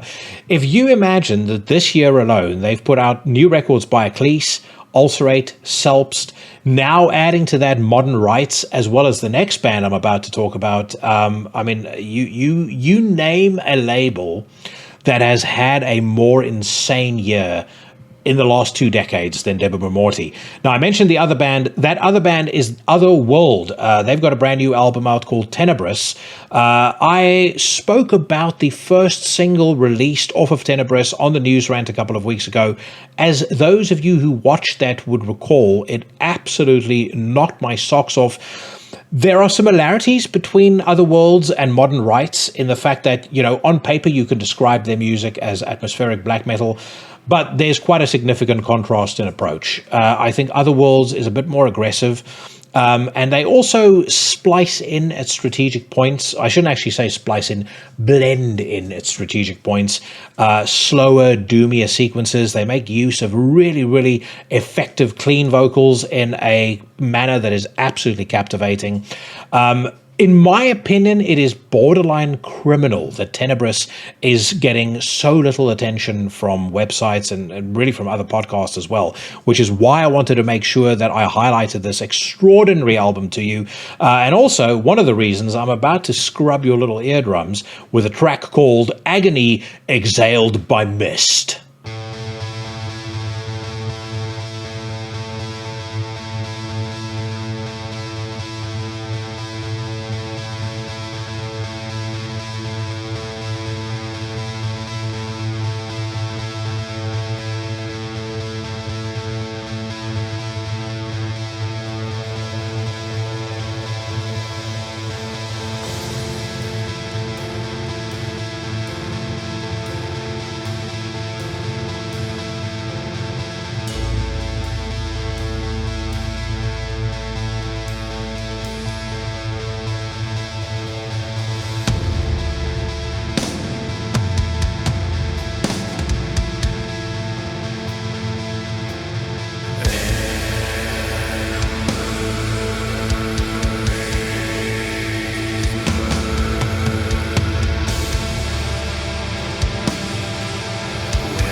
Agony exhaled by Mist. The band is called Otherworld and the album is called Tenebris. It's available right now on Deborah Mortiis Records. Make sure you check them out on their Bandcamp link that I will post in the description to the podcast. I might see if I can get somebody from the band to come on the show as well. This is a record I deeply believe in and will almost definitely be on my contenders list for the vaunted top 30 of 2024. As a matter of fact, I can actually comfortably say that all four of the bands that I mentioned on this week's episode will make that list. There's a couple of other new things that have come out recently as well. I'll talk more about those next week. Right now, though, if you are foaming at the loins about the Oasis reunion, it might be time for you to hit the bricks, because this is my weekly news rant. Round them up for judgment. And hang them where the world can see. All right, mates. First up, as always, we kick off on metalstorm.net. I normally don't bother reading UK dates, or any tour dates for that matter, but I do want to point out that Winterfilleth have announced a UK tour, and the reason I point that out is because it's a subtle yet also very tactful way for me to announce that next week Winterfilleth will be my guests on the podcast. I'm going to be joined by Chris Norton and by Nick Woolwork, founding members of Winterfilleth. I feel like it's many episodes overdue for them to be on the show, but glad we finally managed to make it happen. We spoke about everything from their new album, The Imperious Horizon, through to some of the controversy that unfairly dogged the band in their early years, through to some social issues. They are great dudes, and I think if you're a Winterfilleth fan, or even if you're not, this new Imperious Horizon album is one that you are without a doubt going to have to listen to. But that's a solid hour and a half long conversation coming your way. They are playing in London, incidentally, on November the 8th. Sorry, got a little tongue-tied there. And they are going to be joined by fellow Into the Necrosphere alumni Worm Witch and Bizarre Cult. So that is 10 days before my wedding, which means I may or may not be able to go. I'm going to try and be there. If I am, I'll let all of you guys know, and hopefully I'll see some of you there. Next up, we have got a new song by renowned Entombed worshippers Feral. It says here, to taste another piece of the Feral's upcoming 4th studio album, To Usurp the Thrones, due out on October the 18th, give a spin to the track called Bound to the Dead. This, of course, is out on Transcending Obscurity Records. I was not kidding when I said that Feral are renowned Entombed worshippers, as you are all about to find out right now.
As Entombed worship goes, I don't think that this is the worst attempt I've heard. That opening riff to me is... I have a suspicion that if I went back and I listened through Same Difference, Uprising, Morning Star, and Inferno, so mid-career Entombed, I would 100% find something that sounded almost exactly like that. And if you replace David Nilsson's vocals with those of LG Petrov, no way would people not think that's an Entombed song. Now, that being said, I think the song is catchy. I like the production, and actually I do think that David Nilsson does a pretty decent job on vocals. On top of that, and I don't know whether or not it is David Nilsson standing at the front of the band photo to the left of the video thumbnail, but you got to be pretty brave to rock those bell bottoms the way that he does there. So kudos to him as far as that's concerned. But it's not bad, as I said. There's just so many bands that do this style of death metal already. I don't know whether the world necessarily benefits from having yet another album that sounds like this, or that is of this ilk. And in fairness, or in fairness to them, Feral have been around for a while. They've been around since 2007. So they are also, many of the members are involved in other bands. I have a suspicion this is kind of a passion project for them, and you can definitely hear they love what they do. That's a good thing too. That I think that counts in their favor. But yeah, it's something I'll hear, but not necessarily return to. Moving on, we've got another Transcending Obscurity Records track, this time by Paganizer. Roger Johansson's Paganizer are unveiling a brand new single called World Scythe as part of their upcoming Flesh Requiem record. The latter drops on November the 1st, 2024 on Transcending Obscurity Records. I would expect that the folk over at Transcending Obscurity Records must have felt like this is quite the win for them, quite the signing. Roger Johansson is very much an old head, and a guy who is, I think, part of, officially, according to Metal Archive, something like 35 bands. I mean, it's fucking nuts. If you go to to his Metal Archive promo, I mean, there are just a bunch of bands that he's part of there.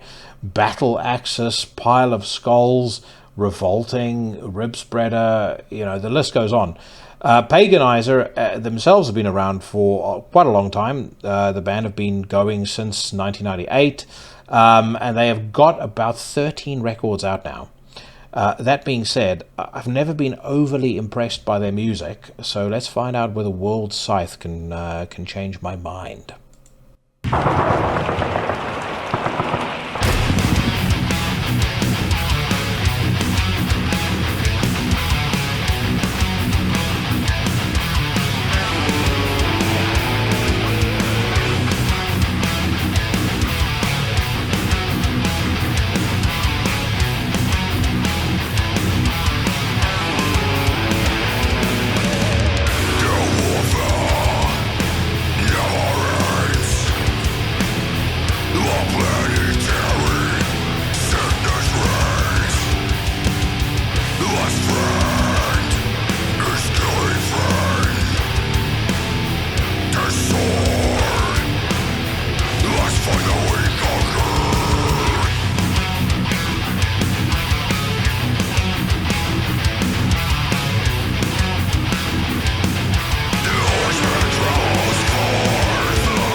I don't think it's going to surprise any of you to learn that I don't enjoy that. That little melodic flourish, combining the worst elements of Dark Tranquillity and In Flames at the end of the main riff, really was the nail in the coffin for me. But overall, there is just nothing for me about this song that is in any way interesting. It's a melody, a style, everything that has just been done to death. I think Roger's vocals sound okay, and that's basically the only good thing I can say about it, or the only positive aspect that I can highlight. Moving swiftly on, Campfire announced that they have parted ways with bassist Jon Bakker. It says here, Norwegian folk black metal entity Campfire and bassist Jon Bakker have decided to go their separate ways. Jon was part of the band for more than 20 years. A statement from Jon reads, "Yesterday I took to the stage for my final performance with these lame motherfuckers. I'm so glad I don't ever have to see them again." Actually, he says, after more than 20 remarkable years, I'm ready to embark on a new chapter, wishing all the best to my brothers and everyone I met along the journey. I will take a bet that Jon is going to show up in the recently resurrected Old Man's Child. I have absolutely no reason for thinking so, other than pure speculation. But as some of you guys that follow the news will no doubt be aware, Golder has left Dimmu Borgir. Weirdly enough, gave quite a similar statement. Today was my last show with Dimmu Borgir. Adios. I'm restarting. I'm restarting Old Man's Child. He will undoubtedly need a capable bassist, and Jon most certainly is that. Plus he comes from the same scene, so it seems like a natural fit. We'll find out whether my prediction has been correct, but I think I will be proven correct. Just as a side note, Campfire, what a fucking band. And the fact that they've been around for as long as they've been and continue to make absolutely phenomenal music. Their last two records, Ophidian's Manifest and Till Clover's Tucked, phenomenal. Absolutely phenomenal. So I mean, they won't stop because they've lost a bassist, but I certainly hope that we have, that there's plenty more runway left for that band. Okay, next up we've got To the Grave. They debut a new music video called Made in Oz. It says here, To the Grave's new record, Everyone's a Murderer, has officially been released. To celebrate this occasion, the Aussie deathcore machine have dropped a Cole Stellar filmed and directed music video for Made in Oz track. I like me some Aussie metal, as many of you know. Because they're from Australia, at the very least, they get a respectful tip of the hat from me. But I don't know what To the Grave sounds like at all, so let's hear what Made in Oz sounds like.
It's not terrible, and to their great credit, I will say that at least To the Grave didn't kick off with a clean sung chorus after the verse. But I will say, when it comes to deathcore, as I've pointed out many times, I think that the genre overall is incredibly stagnant. It's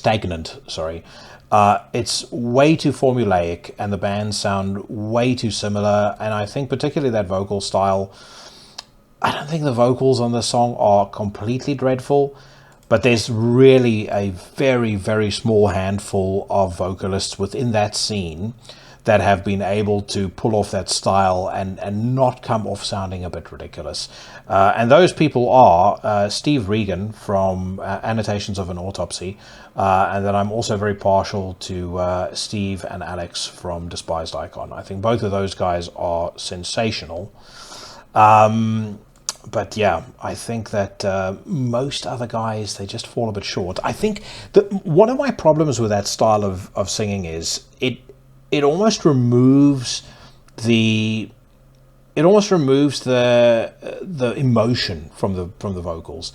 I know it's meant to sound angry, but it never really quite convinces me.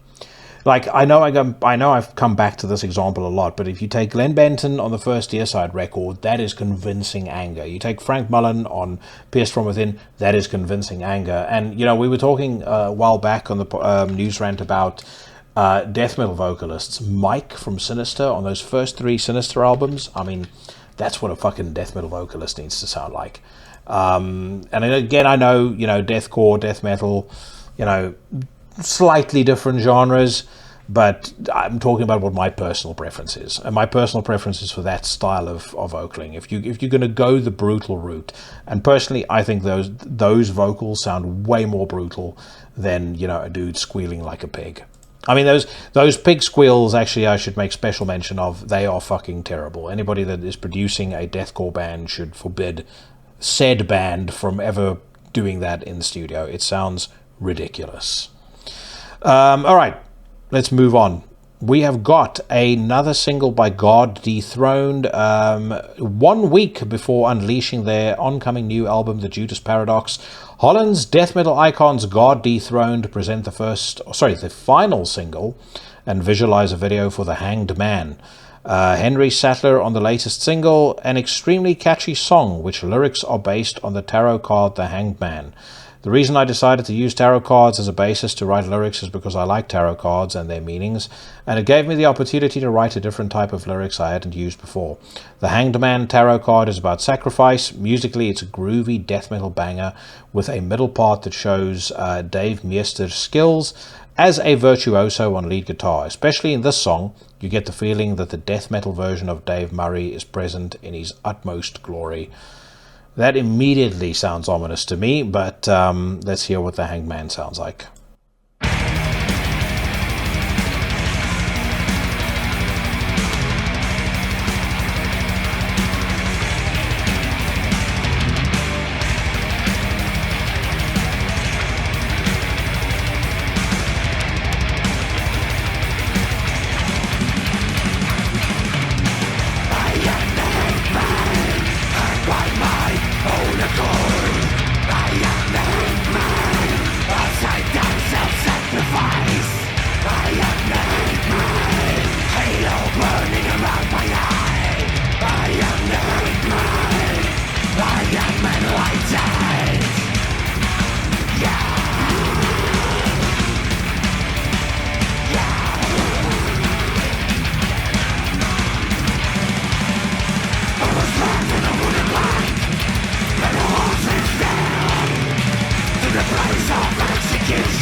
We've yet to arrive at the Dave Murray esque leads that no doubt come later on in the song, but the opening 1 minute 24 seconds isn't bad. Prime God Dethroned for me is to be found on The World Ablaze, particularly the songs On the Wrong Side of the Wire and Messina Ridge. That to me is absolutely God Dethroned at their best. I enjoyed the previous record as well. I've liked the last two singles, but I would be lying if I said that the Judas Paradox was an album that I was anticipating to any great degree, because I'm not. I just kind of feel like, where I often praise bands that have been going for a long time that are still putting out records that sound very creative, I kind of feel like God Dethroned are a little too stuck in their comfort zone, and they could benefit from doing something that is going to challenge them creatively. I was about to say musically, but creatively a little bit more than maybe this new material has done. That's just my take. Henry Sattler, great guy. Like I said, had him on the podcast. He genuinely is a good dude, and he fucking lives and breathes metal. But the Judas Paradox is just not exciting me quite like many of the other things on the horizon for the remainder of this year, one of which is the new Veilburner album. It says here, Veilburner release Shadows of a Shadow track. The article reads, Veilburner have unleashed Shadows of a Shadow, another new preview tune of their upcoming music output, Lurkers in the Capsule Skull, which of course is incorrect because that is an album that they put out in 2021, I believe. Their new album is actually called The Duality of Decapitation and Wisdom. So shame on anybody, on whoever wrote that article, or whoever wrote that blurb, because it's not really an article, that blurb at metalstorm.net. The woman goes by the name of Bad English. But anyway, that technicality aside, the latter will hit the streets on September the 24th via Transcending Obscurity Records. Last week we listened to the first single, Visions of Hexed-Shaped Hiss, Behead the Howling Spirit. Drugoth did not enjoy it. I absolutely flipped over the song. Let's find out if I'm going to feel the same way about this brand new single.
We're going to get back to that in just a second, but the first minute 20 of that song is fucking brilliant. Love the groove, love the pacing of the song. I like that tail end of the riff because it kind of takes you somewhere that you didn't think the song was going to go. It almost sounds slightly psychedelic to my ears. And then, of course, you've got Chrism Infernum. I mentioned this last week. It sounds on these news cuts like he is channeling Attila in the best possible way. By which I mean, it sounds like he's vocaling as different characters. And I think, if memory serves me correctly, he may even have highlighted that when I had them on the podcast. That's something that he does. But he really, really has hit his stride on this new material. And one of the things that I particularly love is that, like, if you listen to it on shit headphones or on a shit recording, you would potentially even run the risk of missing it. But there's this slight whiff of clean vocals right at the end of that first vocal part, and I just fucking love it. It's little details like that that just really stand out to me. So to me, this is top-notch, unequivocally top-notch. I totally get why people aren't going to get into this immediately. Veilburner to me is a band that you listen to for, at least 5 to 10 times before everything properly snaps into focus. But the investment, the juice is worth the squeeze, as they say. And if you haven't gotten into their catalog yet, I would suggest you go back, try out Lurkers in the Capsule of Skull. That came out in 2021. The self-titled record, Veilburner, that was in 2022. That's also superb. Everything is fucking excellent. But those two are a great introduction into what this band does. Regardless, let's get back to it.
I love it. I think one thing that I would also say, again, as a call out to anybody who wants to get into this band or who is sitting there scratching their head as to why I like it as much as I do, their albums are very much sequenced as a journey. So it behooves you to listen to it from end to end.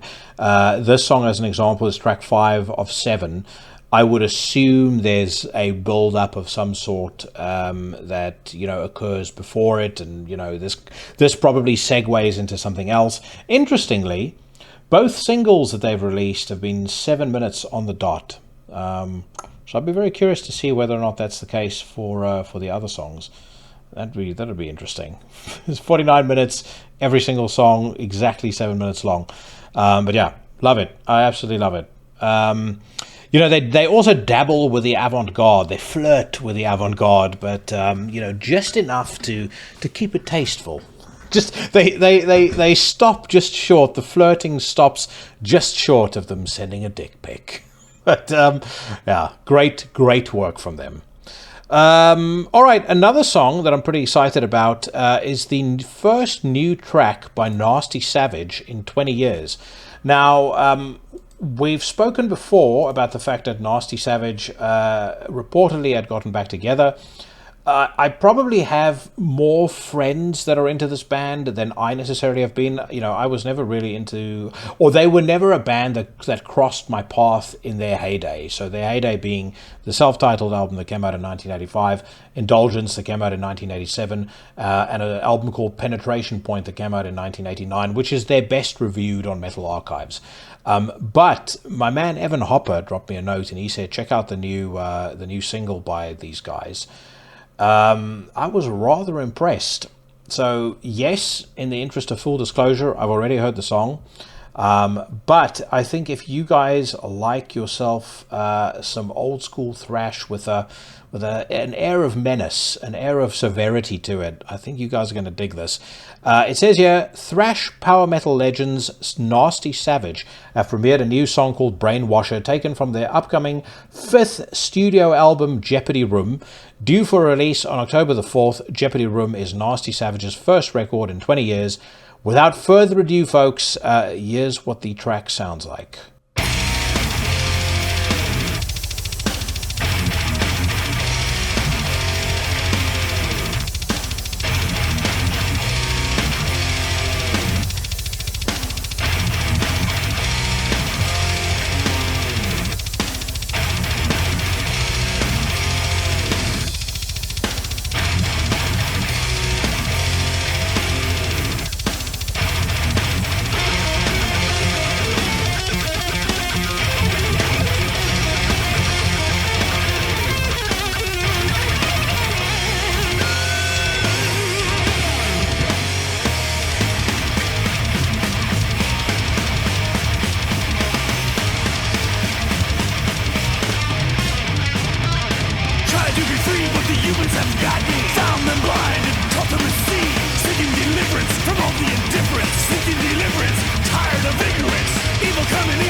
Pretty much everything here is ticking the boxes for me. I love the production. I think that the main riff is fucking badass sounding, and then what I think that the band does exceptionally well is those little leads that they throw in kind of right at the start with a riff, and then again after this first verse and chorus. I think those work really, really well.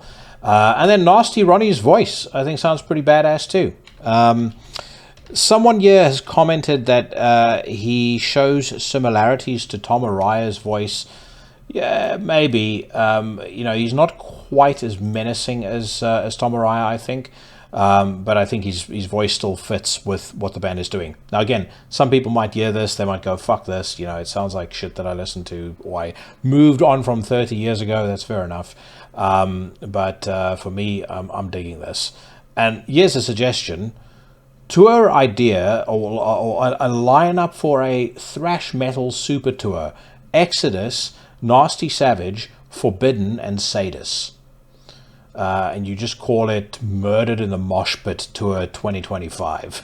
That's that would be quite something. But yeah, I was definitely not expecting to be as impressed by new music by Nasty Savage as I've been here. And it has definitely made me more interested in digging back into the archives and checking out some of their older stuff. Now, let's get back to the track.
Yeah, top notch for me, without a doubt, and definitely looking forward to hearing what the whole thing sounds like when it finally gets dropped. Agripny have launched a new single. It says here, 2 weeks prior to the release of their next full-length, Urg, via AOP Records, melodic black and post-metal group Agripny premiere the third advanced single titled Untersand. I'm not overly familiar with Agripny. I would say that the name Agripny, if I am indeed pronouncing it correctly, is one of the worst names for a band I've heard in a very long time. It sounds like some sort of prostate infection. It just sounds fucking terrible. Let's hope that the decision that they took vis-a-vis their band name is a one-off, and that the music actually sounds, and that their creative decisions were a lot better. So, I'll shut the fuck up. Let's hear what Untersand sounds like.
The main positive for me is in this song is that Torsten der Unhold, their vocalist, I think his vocals are unique. They sound relatively interesting. really, the rest of it is not for me. This sounds like the style of black metal that would appeal to people that post vomit emojis under new tracks by Horner on Facebook and say, "Oh, I want to listen to that stuff, it's NSBM." Horner is not an NSBM, by the way, but I know most of you guys already know that, but it should just be said. But yeah, it doesn't sound like the kind of black metal that appeals to me. It is black metal that is lacking in intent. Also, interestingly, lacking in Satan. That gets a thumbs down for sure. Vulvodynia premiere a music video for The Randlord. South Africans Vulvodynia are presenting a brand new music video for the song called The Randlord. The latter appears on the group's recently released studio record Entabeni. Let's hear what it sounds like.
It's not terrible.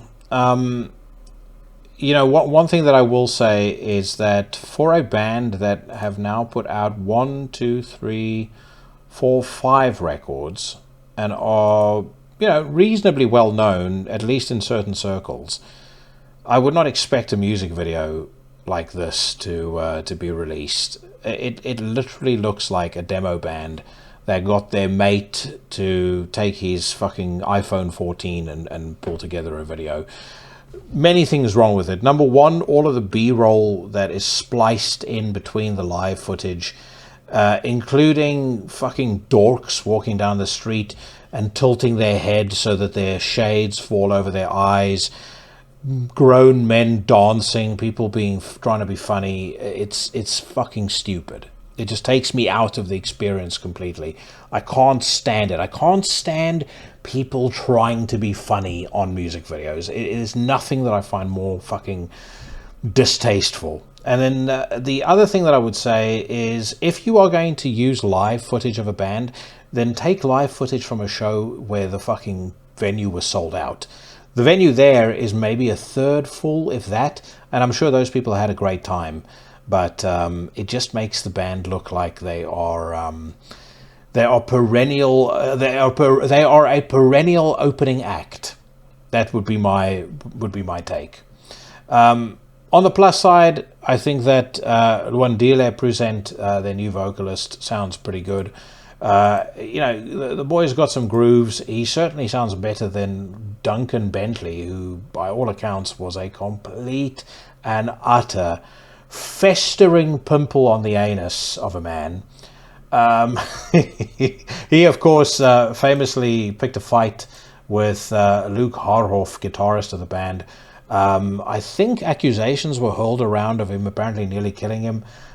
Both of them don't look like they're particularly strong men, so I can't imagine that it would have been much of a fight. But anyway, what I will say as an aside, congratulations to my countrymen in South Africa for beating the All Blacks over the weekend. What a fucking incredible game.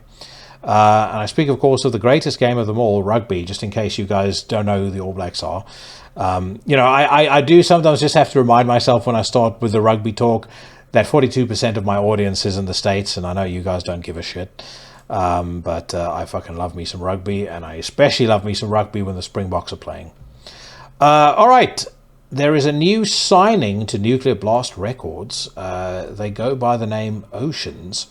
From the thumbnail of the music video, it looks as though they've spent way too much time studying the intricacies of the album covers to the first 3 Mushroom Head records. But it says here, just under a month before the release of their third long player, Happy, Austrians Oceans present their latest single/video titled Spit. Check it out. Turn this shit up loud, 'cause I can't stand your talk. You almost broke me apart. Now it rip out your heart. It will rip out your heart.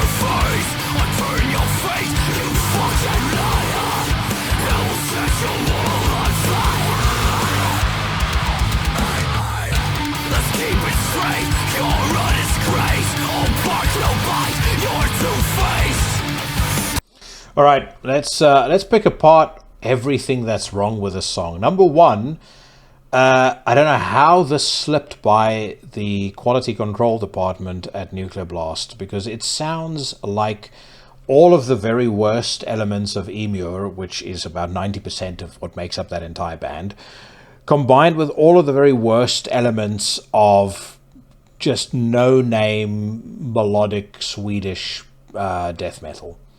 You kind of have this opening groovy part, turn it up loud because I hate your talk or whatever trite teen angst bullshit the guy is talking about, and then instantly there's a blast beat. Then we're back to metalcore Eminem standing there boogieing. This is fucking diabolical. I mean, so diabolical as a matter of fact that I mean, if you put a gun to my head and said listen to a Nightwish album or listen to this, I'd be hard pressed to choose. That is absolutely terrible. Speaking of terrible, Squaler Grind are back out on the road in North America this autumn. We sit back with bated breath, waiting to see what scandals will surround this road trip. That really is a case of a band eating itself. The woke, or the most woke of the woke bands, and all of the sickest shit that you can imagine. Sexual misconduct, bullying, all sorts of stuff, somehow all seems to follow them around. You don't hear that when, you talk about Ecclesiastes being out on the road or Horner being out on the road. But anyway, before we head over to Blabbermouth, let's quickly listen to the new Horrendous song. It says here, to remind of their 2023 studio release, Ontological Mysterium, Philadelphia-based death metal band Horrendous present a new music video for Preterition Hymn. So it's not a new song. The song is from 2023. Did I spend a huge amount of time listening to Horrendous? I did listen to the album a couple of times, but I don't think it... 2023 was a fucking busy year for good stuff, and I just don't think Horrendous quite grabbed me enough to, make me want to go back to it to such a degree that they were going to feature heavily on the old rotation, the old Smith rotation.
I like that you can hear the bass line coming out very clearly in that main riff. The vocals are alright. I know from memory that I thought the album as a whole was good. I would just say that if you wanted to remind people of the record, maybe this is not the song to use. That's all I'm saying. Okay, we move over to blabbermouth.net. I wanted to talk specifically about an interview that's been released with Aaron Stainthorpe of High Parasite and My Dying Bride. And in it, he sheds a little bit of light on what's going on with the band right now. The interview was done by George Miller at Devolution. Shout out to him and credit to him for the clip that you're about to hear. Let's listen. Yeah, I mean, we've worked relentlessly in My Dying Bride without a manager. You know, me and Andrew managed the band as best we could over the years. We've had people interested in managing, but it's never really paled off. And sometimes when you're doing the admin, it really takes away from the artistic side of things. You've got tax men to deal with and politics and blah, blah, blah. And me and Andy, we've argued the toss like a married couple for years and years and years. Artwork, lyrics, you know, I normally pretty much get away with lyrics, but artwork particularly. And I think as we're both becoming grumpy old men, we've just got a bit loggerheaded like that. We've said, let's take a break before we have a massive bust up. Even though it's a rubbish time to take a break because the album is just coming out. But everyone just thought, you two just take a breather. Take some time away. It happens to loads of bands. Absolutely. And then come back. It's a bad time to take it. You know, we'd had gigs booked and everything. And I apologised profusely to people who bought tickets and were coming to see us. But we just needed a break before we blew our heads off. I'm sure your fans would rather that you took a break than that. Yeah, rather than go completely off the rails. So we're taking a breather. And I know some people are going to say, oh, is it because of High Parasite? Well, High Parasite's been going for 3 years. Yeah. So how can it be High Parasite? It's not High Parasite. As I mentioned before, My Dying Bride have huge gaps in the things that we do. 3 years between albums, 12 shows a year. I can fit 3 or 4 more bands in those spaces, no problem whatsoever. High Parasite's got nothing to do with it whatsoever. We're just taking a breather because if we don't, MDB will be over. All right, I'm going to stop it there. First of all, I stand corrected, apparently.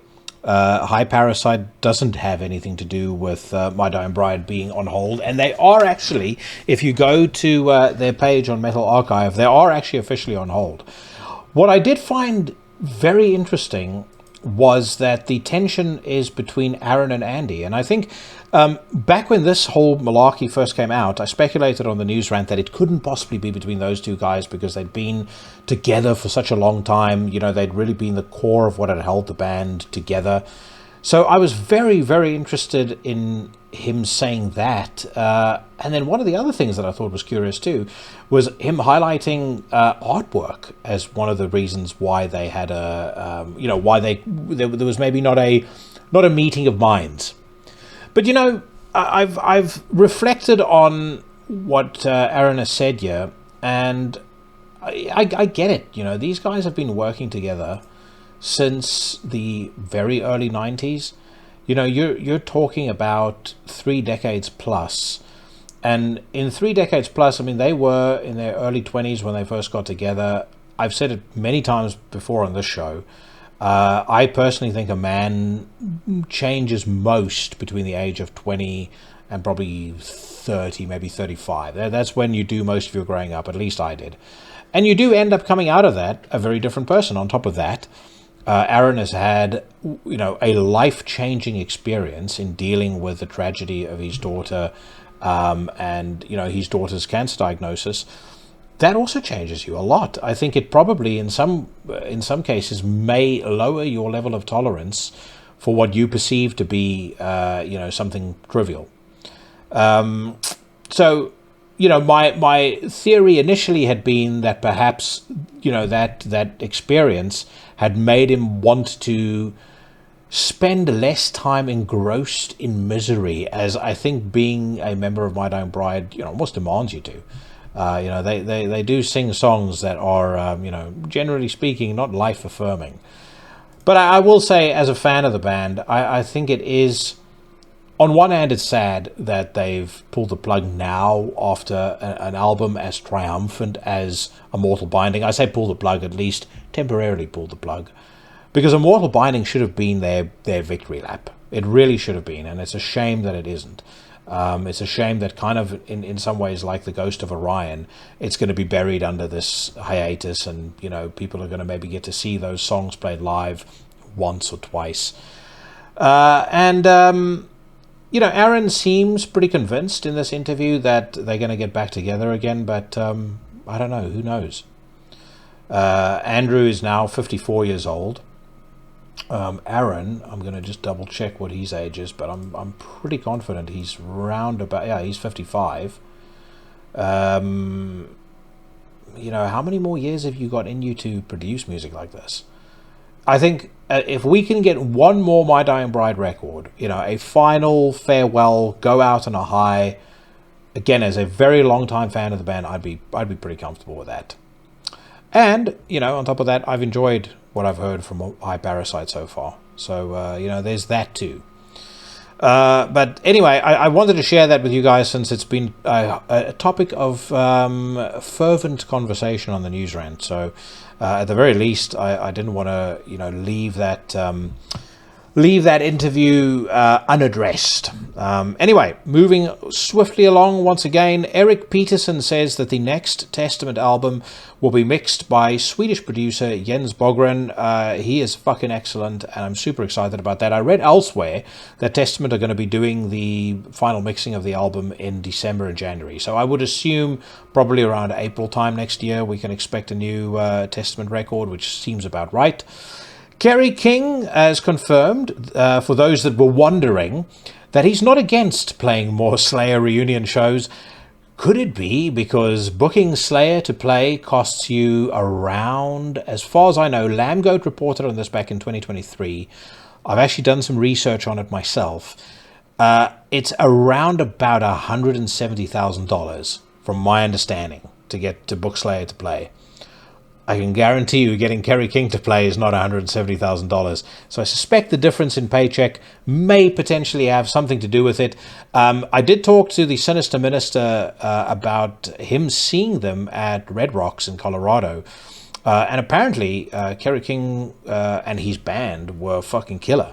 Like, killer enough to where the Sinister Minister confirmed that he was actually interested in going back and checking out the songs again on that Kerry King solo record, because, you know, I think maybe seeing those songs performed live, you know, helped bring the material to life a little bit more. But, you know, be that as it may, without a shadow of a doubt, there is something to be said for $170,000 a show. And yes, of course, you know, they've got a big crew that they'll have to pay, and, you know, there'll be a lot of costs involved that there won't be with, you know, with Kerry King's solo band, but yeah, still a bit of a difference. All right, let's see if there's one more for us before we head home. Before we give the go home signal. Joseph Duplantier on the next Gojira album. We're trying to deliver something that is meaningful and impactful. I do think that their performance at the Olympics was cool. It was a good moment for metal, but still doesn't change the fact that I think Joseph Duplantier is a soy boy. I was about to mention Tom Morello there, speaking of soy boys, but I'll just give that one a wide berth. Exodus's Tom Hunting on his health. Everything is good. That is certainly good news. In a new interview with Reality Check TV, Exodus's Tom Hunting offered an update on his health more than 3 years after he underwent successful total gastronomy surgery during his battle with squamous cell carcinoma. The drummer said, I'm doing good. I'm doing great with the health and cancer. Everything is good. They take pictures often. They don't see anything in there, so I just kind of go out there in the world and live my life. Good for him. I spoke about Exodus earlier, so I'm not going to wax lyrical again about how great I think the new album is, but I'm really glad to hear that Tom Hunting is doing all right. I also read somewhere else that Luke Collar of Sick of It All has had his first round of chemotherapy. So fingers crossed that went well for him. Again, thoughts go out to Lou and his family. Sick of it all. Band that really influenced me quite a lot when I was younger, and a band that I still really like. And I do hope that he pulls through.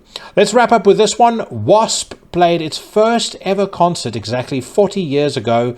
Blackie Lawless reflects. It was 40 years ago today that Wasp played its first show, August the 28th, 1982. Apparently someone can't do fucking maths here because that's 22 years ago.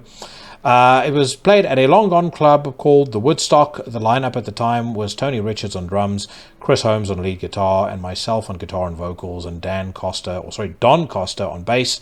This was our humble beginning. Many of you have heard me say that when we first started, we never had any intention of ever playing live shows, which is interesting considering how visually spectacular their shows became. In Los Angeles at the time, it was mostly impossible to get a record deal from only playing live. Ironically, our true intention was only to make records, and we knew from having lived in LA for such a long time that the only real way to get a record deal was to make the best demo tape you could make, so that's what we did. We made a demo of songs that would end up mostly on our first album, but we had sent those tapes out to labels a couple of months earlier and got no response from any of them. So in our impatience, we said, well, we think these songs are pretty good. Why don't we take them out and play them live and see what happens? So again, that's what we did. A month later, we would move up into Hollywood at the Troubadour. Very interesting that they never intended to play live, considering that they had a reputation as a very formidable live band. And I think if you see live clips of them in the 80s, they actually sound substantially better live than they do on record. That being said, there's been so much Wasp love thrown around on this podcast. One thing that I vow to every single member of the Legion, as soon as the opportunity presents itself, Blackie Lawless is definitely going to come on the show. I don't know how I'm going to do it. I don't know whether it's even possible, but if I can get him on this podcast, I will get him on the podcast, no doubt. We've just spoken about Wasp way too much for that not to happen now. I'm going to wrap up on that note, my friends. I want to say thank you very much to everybody for listening to the podcast all the way through to the end. I really appreciate your support. Reminder, as I said earlier in the show, Winter Filleth, my guests next week. That's going to be a good one. And then I've got a couple of other very exciting ones in the pipeline. The great Necros Horns, a very famous photographer. He's been on Iblis Manifestations. And if you follow certain black metal bands like Darvaza, bands like that on Instagram, you'll have almost certainly have seen his work. He is one of the he's the best photographer in music right now, period. He's also an extraordinarily interesting dude. I'm going to be recording an interview with him in a couple of days. And then I'm also in the process of setting something up with someone, the specifics of which are to be confirmed, but someone from Oranzi Pazuzu. So excited to share that with all of you guys. You know I love me some Oranzi Pazuzu. But in any case, I'm not going to keep ranting and rambling on any further. I just want to say, whatever it is that you are doing, wherever it is that you are, stay safe, stay healthy, and I'll see you bad motherfuckers again next week.